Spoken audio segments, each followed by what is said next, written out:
Now we're moving to create the shadow layer. So I'm gonna go back and visualize my master layer again. And I'm now going to simply go and create a new layer. And this one is going to be called shadow. And the same way, that shadow layer is going to need with the right mouse button, a new collection. And this collection is going to be shadow collection.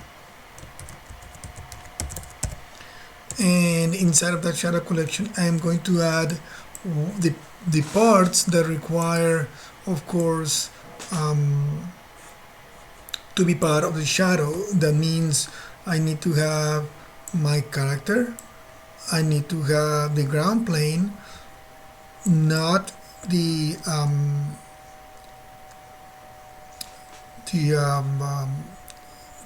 sky dome. I am not going to add the canopy. I will add the two benches to see how they work in that layer, and I'm going to add them to my collection at this point. I'm going to make my collection there visible.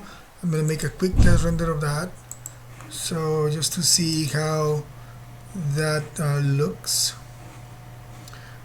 And right now this is my shadow pass right now, but of course it's not doing what needed to be doing.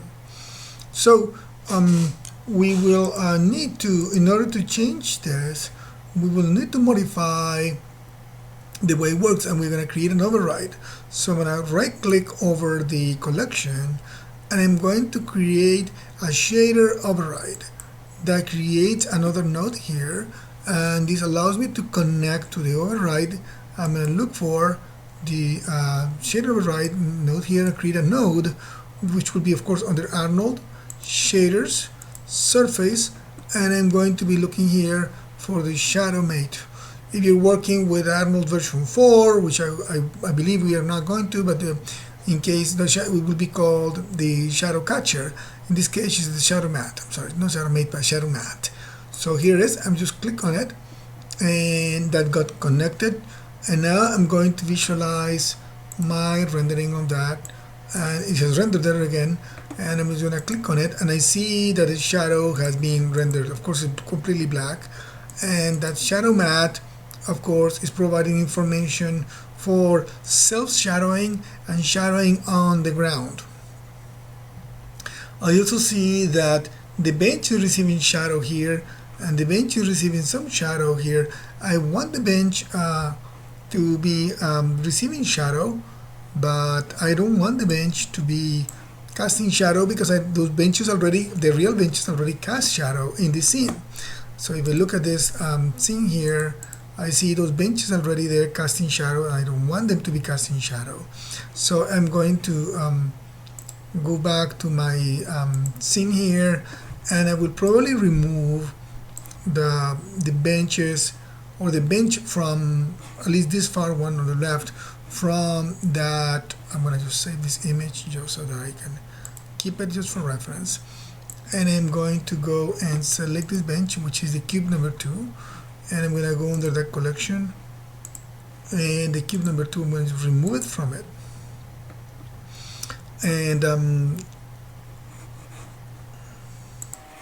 I'm going to actually remove the cube 1, 2, because I don't think, unless, let me just double check here, I'm not sure if my creature or my character is casting shadow over it at some point. Let me see, I'm going to just try to stop in a place where I believe here. I'm going to just test out that frame to see if it is casting shadows, and I see the dinosaur casting shadow on the ground here. I don't see a shadow. If there is a shadow on the bench, maybe there is some of it there, but I think that shadow can be solved with ambient occlusion. I'm going to try to scan some other frame. So of course, I'm going to stop here so I can go a little bit faster on my timeline. I'm going to test that one out there, and just go there again.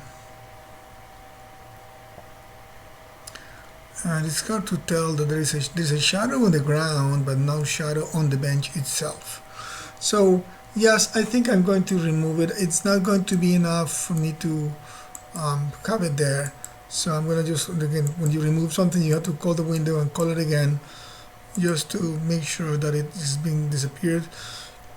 And right now I have my character receiving shadow and casting shadows on the ground. This situation has generated a question for me. And the question is, if you look, right now my character is casting shadows on the ground, which is correct, and is casting shadows on itself. And I'm going to save this snapshot just to keep that reference there. Of course, this one is the alpha channel for it.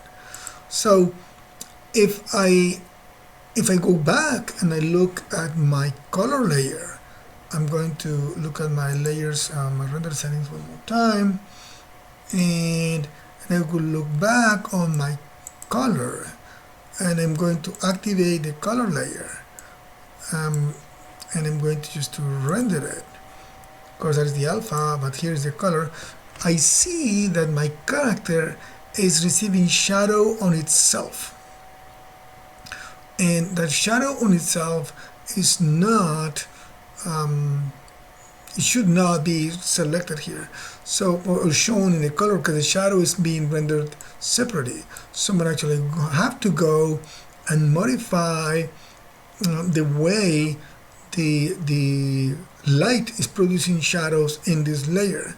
So what I'm going to do is I'm going to open up the collection, and I'm going to look for the collection here, and this collection I should have the light that is casting those shadows. So you have the dome light. I'm not looking for the dome light.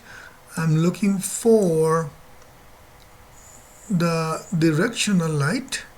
Here is directional light that it's going to be is casting shadow, and I'm going to need to create, with that I'm going to just select that light. When I have selected it, shows it here, and I'm going to turn off the shadows for that light in that layer. So I'm going to click on it right now to turn it off, and I'm going to right click on it, and I'm going to create an absolute override for this visible layer. So that creates an override, and you can see it showing up there, an absolute override for that specific light. So now if I render it, actually it did already, it has no I'm going to just save it. It has no shadows, so I can see it with shadows, without shadows. So that makes a big difference in the way, of course, the shadows are going to be added to it. Okay, I'm going to save my file here.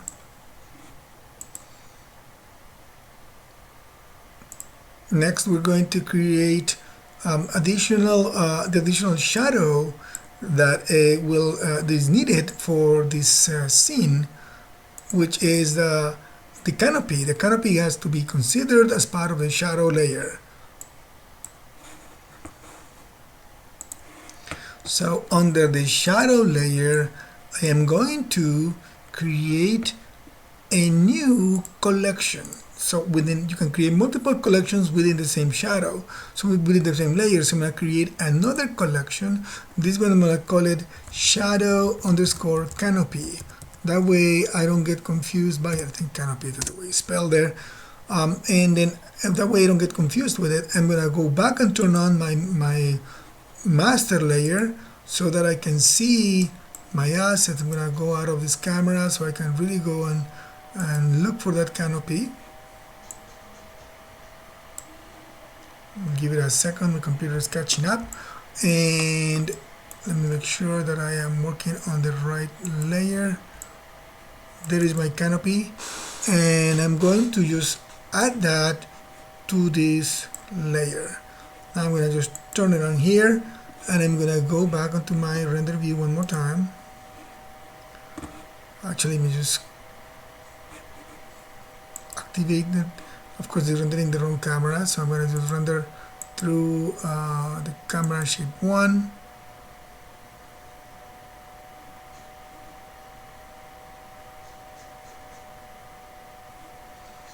and it has for sure changed since. Let me just close it again for a moment. And as you can see now, the layer is showing a suggestion of the shadow, and I see something, but the layer changed, and it has changed for two reasons. One of them is because, of course, you see the canopy there, but also because, remember, we just changed the light. We turned off the shadows for the color layer, so, and we created an override for the color layer, but we have not modified the light for the shadow layer. So we need to go and select that light, make sure we select it, and we can look at actually we just select the light. I'm going to make sure I select it properly because I don't think it's selecting the right thing. There it is. So you've selected the light, and I'm going to scroll down to the Arnold section. I'm going to turn on the shadow for it. I'm going to right click and create an absolute override for this visible layer. Now I can see how the object is casting shadows, or the canopy is casting shadow on the dinosaur and on the ground, as I was expecting it to do. Okay. And of course, if we flip back to the color layer is completely black. So this is what we're looking at here, is the alpha channel. I'm going to store this information here, and I'm going to save my version here.